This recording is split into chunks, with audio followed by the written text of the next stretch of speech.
Hey, salut à toutes et à tous, c'est Ems. Aujourd'hui on se retrouve pour une nouvelle vidéo. Dans cette vidéo je vais vous présenter 5 animés où la fille la plus populaire du lycée tombe amoureuse d'un gars pas très populaire. Surtout n'hésitez pas à vous abonner et à lâcher un petit pouce bleu. Bref, sur ce, c'est parti.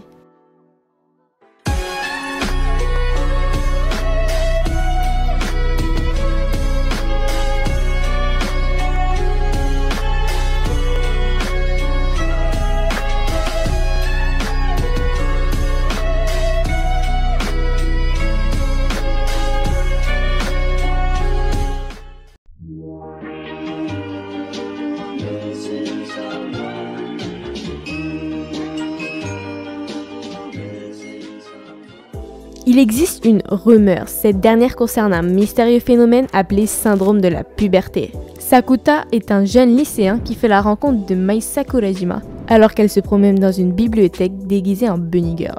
Pour une raison étrange, les gens autour d'elle ne peuvent pas la voir. Mai est en fait sa senpai au lycée ainsi qu'une ancienne actrice célèbre qui s'est retirée de l'industrie du cinéma suite à un désaccord avec sa mère. Pourquoi était-elle devenue invisible et comment régler ce problème? En cherchant à résoudre ce mystère, Sakuta va commencer à comprendre la complexité des sentiments de Mai et fera la rencontre d'autres personnes atteintes de ce fameux syndrome. Sincèrement, je trouve l'anime juste exceptionnel. J'ai directement accroché avec l'histoire et les personnages. Je suis carrément allée voir le film en projection au Grand Rex, qui est une suite à la première saison. Alors que d'habitude, je suis vraiment une feignasse, genre, je me déplace pas. Il touche pour genre comédie, drame psychologique, romance, slice of life et surnaturel. Bref, c'est dispo sur Wakanim.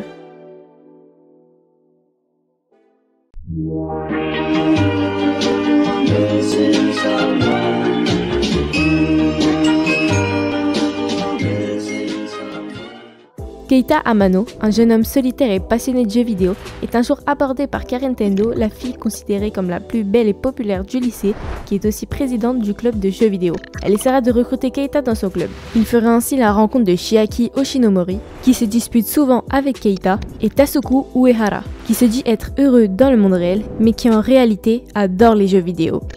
Franchement, je suis tombée par hasard dessus sur YouTube, et j'ai vraiment bien aimé. Il touche comme genre comédie, romance et school life. C'est disponible sur Crunchyroll.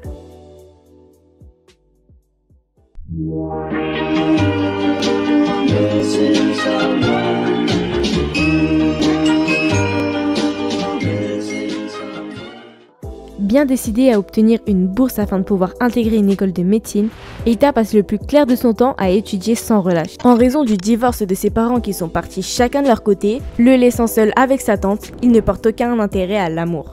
Toutefois, lors de la rentrée des classes, il se retrouve assis à côté de Masuzu, l'une des plus belles filles du lycée ayant rejeté jusqu'à ce jour de nombreuses déclarations d'amour qui lui ont été faites.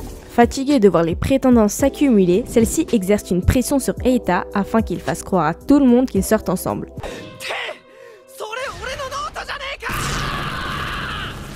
Ce dernier se retrouve obligé d'accepter au grand désaccord de son ami d'enfance, Chiwa. J'ai été agréablement surprise en regardant cet animé et je me suis pas ennuyée en le regardant. Il touche comme genre comédie, romance et school life. Malheureusement, j'ai pas trouvé de plateforme légale pour le regarder, mais il est disponible sur Neko-sama.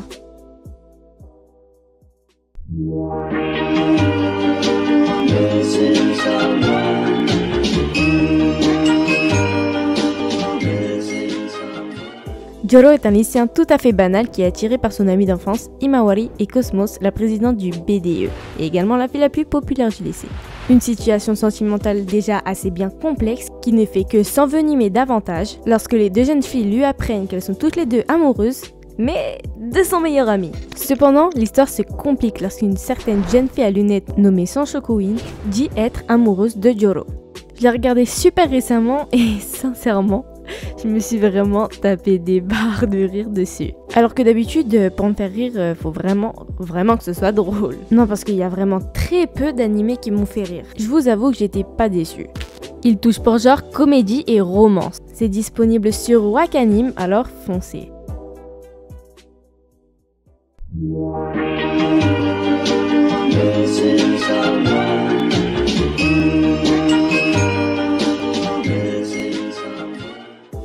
Lorsqu'il était enfant, Masamune Makabe était un garçon rondouillard dont se moquait souvent une jeune fille, Aki Adagaki.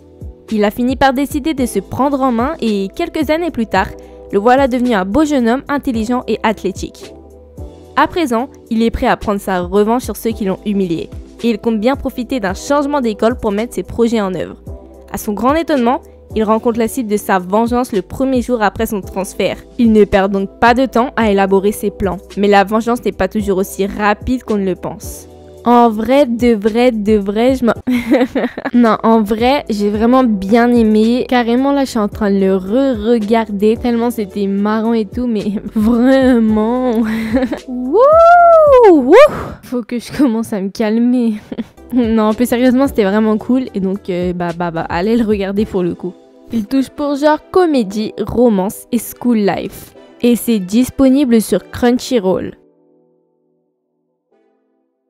Bref, la vidéo touche à sa fin. Je tiens à préciser que j'en referai d'autres dans ce genre-là. Sur ce, c'était Ems et à la prochaine.